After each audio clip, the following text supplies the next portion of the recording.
और सभापति जी, मैं शुरुआत क्योंकि पूरे बजट में मेरे प्रदेश पंजाब का जिक्र तक नहीं किया गया, मैं विरोध दर्ज करवाते हुए बात अपनी शुरू करना चाहूँगा। सभापति जी, जब मैं स्कूल में पढ़ता था तो दीवारों पे एक नारा लिखा रहता था, हम दो हमारे दो। और पूरे देश के लोग जानते हैं कि पिछले 10 साल 2 साहब की सरकार चल रही थी। अब उन 2 साहब के कंधों पर और 2 लोग बैठ गए हैं और वो पुराना नारा पूरी तरह फिट हो गया कि हम दो हमारे दो। सभापति जी, चलो ये तो पुराना नारा है, एक नया नारा इस सरकार का, सबका साथ सबका विकास।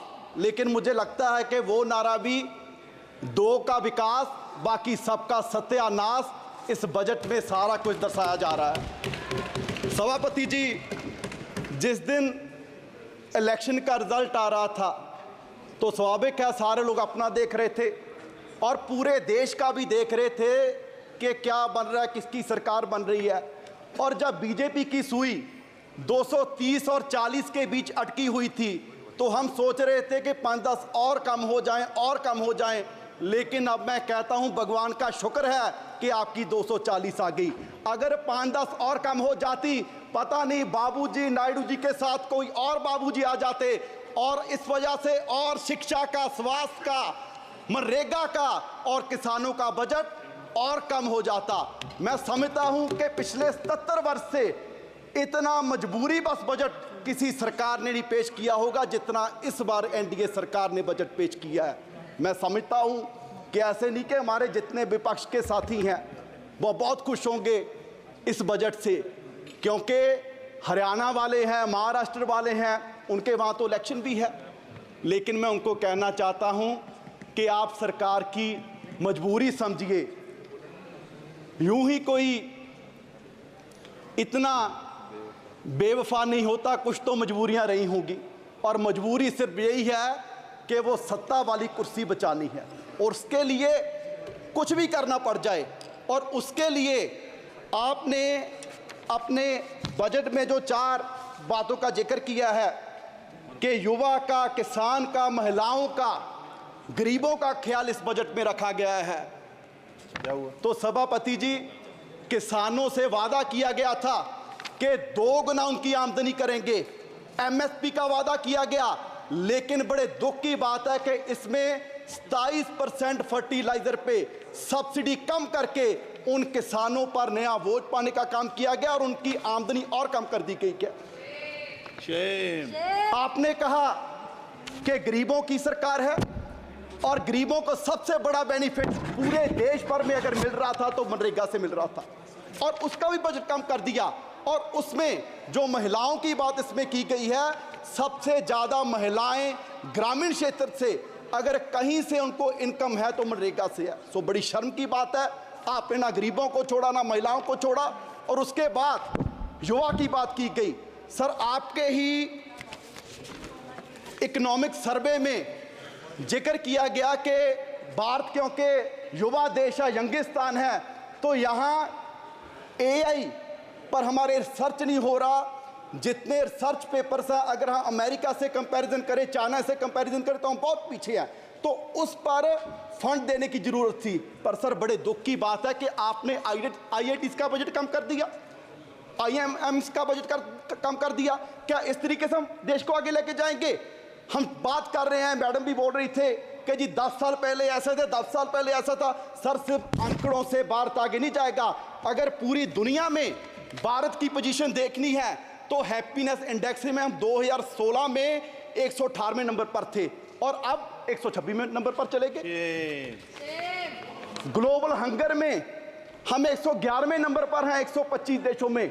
और जिन हमारे जो पड़ोसी देश हैं, जिनको हम मुल्क भी नहीं समझते हो, वो भी हमारे देश से आगे निकल रहे हैं। और सबसे हैरानी की बात सभापति जी आपको होगी, एक रिपोर्ट के एनवायरमेंटल परफॉर्मेंस इंडेक्स 180 देशों का सर्वे किया गया और बड़े दुख की बात है कि हम 180वें नंबर पर हैं। एक देश भी हमसे पीछे नहीं और हम कह रहे हैं कि जी हम विश्व गुरु बनेंगे। सर, सिर्फ बातों से विश्व गुरु नहीं बनेंगे, पूरे देश के हालात ये हैं कि 140 करोड़ की पॉपुलेशन में सिर्फ 4.25 करोड़ लोग हैं जिनकी सैलरी, जिनकी कमाई महीने की 25,000 से ज़्यादा है। आप सोचिए, जिनकी 25,000 से महीने की सैलरी कम है, क्या वो किस तरह का कोई सम्मानजनक जीवन वो व्यतीत कर रहे होंगे? यहाँ पर माननीय वित्त मंत्री जी ने बड़े गर्व से कितने बार पता नहीं कहा कि जी 85 करोड़ लोगों को हम राशन दे रहे हैं, 85 करोड़ लोगों को राशन दे रहे हैं।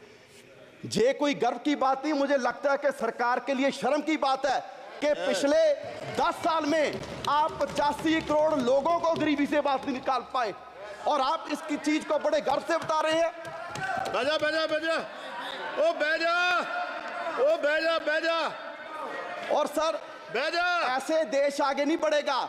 और सर अगर मैं लास्ट में अपने क्षेत्र पंजाब की बात करूं, क्योंकि सर वैसे तो किसी प्रदेश का ध्यान नहीं रखा गया, अगर मैं पंजाब की बात करूं सर, फ्लड्स के लिए बजट आपने लॉट किया। आपने कहा जी साम में फ्लड्स आए, बिहार में फ्लड्स आए, उत्तराखंड में फ्लड्स आए, हिमाचल में फ्लड्स आए। क्या सर पंजाब देश का हिस्सा नहीं है? जो बारिश उत्तराखंड में हुई, हिमाचल में हुई, क्या वो पहाड़ों में रुक जाएगी? वो सारी बारिश का पानी पंजाब में आया और 1680 करोड़ का नुकसान पंजाब का हुआ। सर मैं उस समय इरिगेशन मिनिस्टर था, मैं तरन गया, मैं कपूरथला गया, मोहाली गया, रोपड़ गया और हमारे वहां सर क्षेत्र में ऐसा माहौल बन गया कि 3-3 फुट मिट्टी चढ़ गई और वहां मैं दावे से कह सकता हूं कि अगले 20 साल भी वहां खेती नहीं हो सकती। और सर 2 मिनट और सर मैं पंजाब के पॉइंट ऑफ व्यू से कहूं, इतनी नफरत पंजाब से क्यों है? जिस पंजाब का बलिदान इतना बड़ा रहा कि देश को आजाद करवाने में भी हमारी 80% कुर्बानियां, और उसके बाद भी सर पंजाब के किसी गांव में जाइए, आपको कोई भी गांव में ऐसा नहीं मिलेगा कि जिस गांव में हमारे शहीद की मूर्ति ना हो, जिसने सरहद पर राखी करते अपनी जान कुर्बान दी।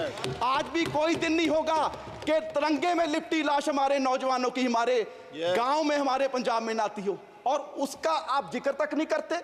जिस बात के लिए आप कह रहे हैं कि जी देश आत्मनिर्भर हो गया, आत्मनिर्भर हो गया, आत्मनिर्भर करने में भी सबसे बड़ा योगदान हमारे किसानों का है। और वो कोई ऐसे नहीं हुआ हमें मूल्य उतारना पड़ा, हमें अपना पानी बर्बाद कर लिया, हमें अपनी धरती बर्बाद कर ली। और पंजाब से कैंसर एक्सप्रेस ट्रेन जाती है सर राजस्थान, वो इसलिए जाती है क्योंकि देश का पेट भरने का काम पंजाब कर रहा है। और आप उसके लिए हमें दे क्या रहे हैं?